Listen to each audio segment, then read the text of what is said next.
Hello प्यारे दोस्तों, आप सभी का तहे दिल से स्वागत है आज की मेरी नई कहानी और मेरे चैनल टॉप आइडियल स्टोरी में। आइए सुनते हैं आज की दिलचस्प कहानी। आज की कहानी दो भिखारियों की कहानी है। दो भिखारी सड़क के किनारे पर बैठकर भीख मांगते थे। उनमें से एक परमात्मा के ऊपर भरोसा रखने वाला था और दूसरा भिखारी बहुत ही गर्म स्वभाव का था। वो हमेशा परमात्मा को बुरा भला कहता था। वो दोनों सारा दिन सड़क के किनारे पर बैठकर भीख मांगते थे। आते जाते हुए लोगों से वो भीख मांगते थे। जिसका जो जी चाहता वो उनको दे जाता। लेकिन जो परमात्मा के भरोसे वाला भिखारी था वो दूसरे से कहता था कि हमें परमात्मा के ऊपर कभी गुस्सा नहीं करना चाहिए, क्योंकि ये हमारे कर्मों का फल है। जितना हमारी किस्मत में लिखा है वही हमें मिलता है। लेकिन जो गर्म स्वभाव का भिखारी था वो कहता था कि ये सब कहने की बातें हैं, इन बातों का कोई मतलब नहीं है। परमात्मा सिर्फ अमीरों का है, गरीबों का नहीं है।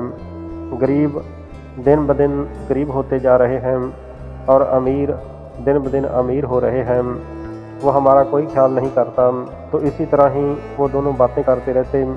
एक दिन की बात है, एक सेठ था जो कि बहुत बड़ा बिजनेसमैन था। वो हमेशा उस सड़क से गुजरता था। उन दोनों भिखारियों को वो रोज़ ही भीख में कुछ पैसे देता था। लेकिन जो परमात्मा के ऊपर भरोसा रखने वाला भिखारी था वो उस सेठ को बहुत ज़्यादा पसंद था, क्योंकि सेठ के विचार बहुत अच्छे थे। वो भी एक नेक दिल इंसान था।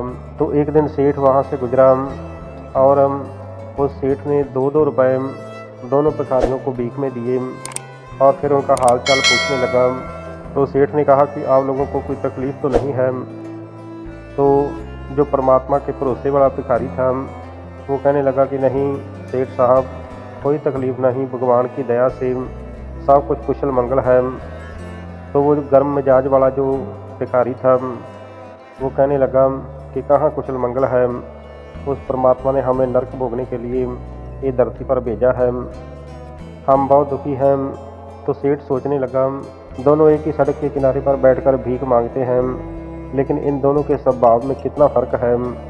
एक परमात्मा पर इतना ज़्यादा भरोसा रखने वाला और दूसरा बिल्कुल नास्तिक है जो कि परमात्मा पर बिल्कुल भरोसा नहीं रखता। फिर जो परमात्मा पर भरोसा रखने वाला भिखारी था वो सेठ को रोज़ आते जाते जानता था, इसलिए उसे पता था सेठ की एक छोटी सी बिटिया है। वो उस बिटिया का हालचाल पूछने लगा। तो सेठ ने कहा कि सब ठीक ठाक है, परमात्मा की बहुत दया है। इसके बाद सेठ अपने घर की तरफ चला गया।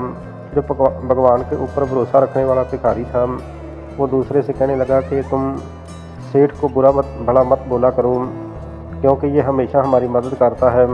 कोई राहगीर हमें पैसा दे ना दे, लेकिन ये रोज़ाना ही हमें कुछ ना कुछ दे जाता है और तुम इसे बुरा क्यों बोलते हो। जो हमारी किस्मत में है वो हमें मिलेगा।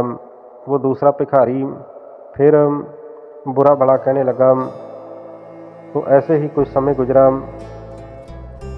एक दिन की बात है कि सेठ अपनी गाड़ी में अपनी बिटिया के साथ उसे स्कूल छोड़ने के लिए जा रहा था। तो वहाँ पर गाड़ी खड़ी करके वो उन भिखारियों के पास आया और उन्हें कहने लगा कि आज मेरी बेटी का जन्मदिन है, आज मांगो कि आप क्या मांगते हो, आज जो मांगोगे मैं देने के लिए तैयार हूँ, अगर वो मेरे बस में हुआ तो जो भगवान के भरोसे वाला भिखारी था वो कहने लगा कि नहीं नहीं सेठ साहब, भगवान का दिया हुआ सब कुछ है, इसलिए हमें कुछ नहीं चाहिए। तो फिर भी सेठ ने 100 रुपये वो भिखारी को दे दिए। तो दूसरे भिखारी से सेठ कहने लगा कि तुम भी बताओ कि तुम्हें क्या चाहिए। तो वो बहुत गुस्से में था। वो गुस्से में उसने बोला कि मुझे 1 करोड़ रुपया चाहिए, क्या दे सकते हो। तो सेठ हंसने लगा और हंसकर जेब से लॉटरी की टिकट निकालकर उसके हाथ में दे दी।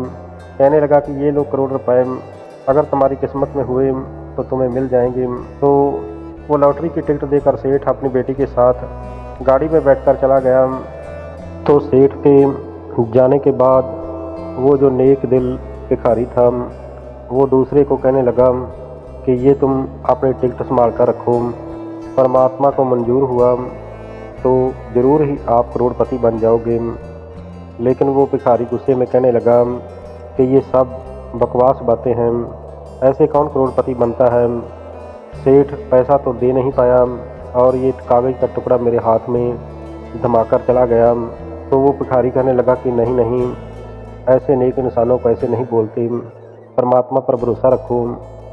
तो वो भिखारी और भी क्रोधित हो गया और वो लॉटरी उसके हाथ में देकर कहने लगा कि मैं इस अड्डे से हमेशा के लिए जा रहा हूँ, आपसे भी मेरा जी भर चुका है, आप हमेशा परमात्मा परमात्मा करते रहते हो, मुझे तो आज तक परमात्मा ने कुछ नहीं दिया, ये लो लॉटरी और तुम ही अपने परमात्मा से 1 करोड़ रुपया मांग लेना और तुम करोड़पति बन जाना, मैं जा रहा हूँ।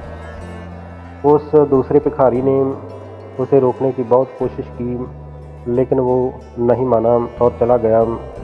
कुछ समय के बाद जिस तारीख को वो लॉटरी निकलने वाली थी, तो वो भिखारी एक अखबार की दुकान के ऊपर गया और वहाँ पर एक अखबार खरीद कर उस लॉटरी के नंबर मिलाने लगा।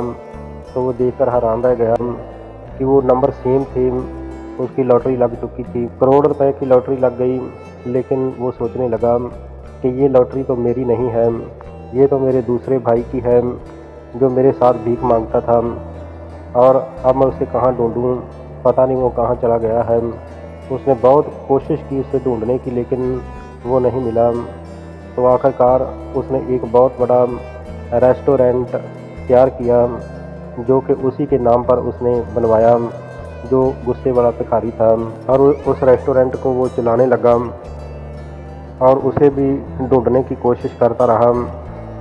तो एक दिन की बात है कि वो गुस्से वाला भिखारी उसी जगह पर आया, तो वहाँ पर एक बहुत बड़ा आलीशान रेस्टोरेंट देखकर हैरान रह गया और उसके ऊपर अपना नाम लिखा हुआ देखकर वो बड़ा ही हैरान था कि ये मेरे नाम से किसने रेस्टोरेंट बना दिया।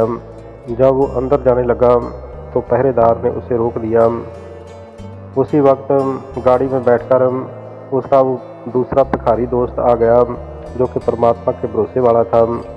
उसकी आन शान देखकर वो दंग रह गया और वो दोनों गले मिले।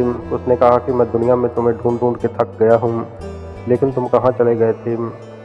तो वो गुस्से वाला भिखारी कहने लगा कि तुम इतने अमीर ठाठ बाट में कैसे रह रहे हो। तो उसने सारी बात बताई कि तुम्हारी वो लॉटरी जो थी उसका नंबर लग गया और ये लॉटरी तुम्हारी है, वो सारा पैसा तेरा है, इसलिए मैंने तुम्हें बहुत ढूंढने की कोशिश की लेकिन तुम नहीं मिले, और इसलिए मैंने ये रेस्टोरेंट तुम्हारे ही नाम पर यहाँ पर खोल दिया है, तुम अंदर आओ। और उसका दोस्त उसे अंदर लेकर गया तो वो देखकर दंग रह गया कि इतना बड़ा रेस्टोरेंट ये कैसे हो गया। तो फिर उस गुस्से वाले भिखारी को परमात्मा के ऊपर भरोसा बन गया। वो कहने लगा कि वाकई तुम सच कहते थे कि परमात्मा जब चाहता है तो छप्पर फाड़ कर इंसान को दे देता है, वो किस्मत बदलते देर नहीं लगती। तो उसका भी भरोसा परमात्मा के ऊपर बन गया, वो नास्तिक से एक आस्तिक बन गया। तो प्यारे दोस्तों, ये थी आज की मोटिवेशनल कहानी। ये कहानी हमें सिखाती है कि हमें हमेशा परमात्मा के ऊपर भरोसा करना चाहिए। पता नहीं कि वो कब हमारी किस्मत को बदल दे, इसलिए कभी भी परमात्मा को बुरा भला नहीं कहना चाहिए, अपने भरोसे को पक्का करके रखना चाहिए। तो प्यारे दोस्तों, ये कहानी आप सबको कैसी लगी? अगर ये कहानी आपको अच्छी लगी हो और इस कहानी से आपने कुछ सीखा हो तो कृपया मेरे चैनल को सब्सक्राइब जरूर कर देना। आप सभी का बहुत बहुत धन्यवाद। हमेशा अच्छा सोचो, अच्छा करो और खुश रहो। वंदे मातरम, जय भारत।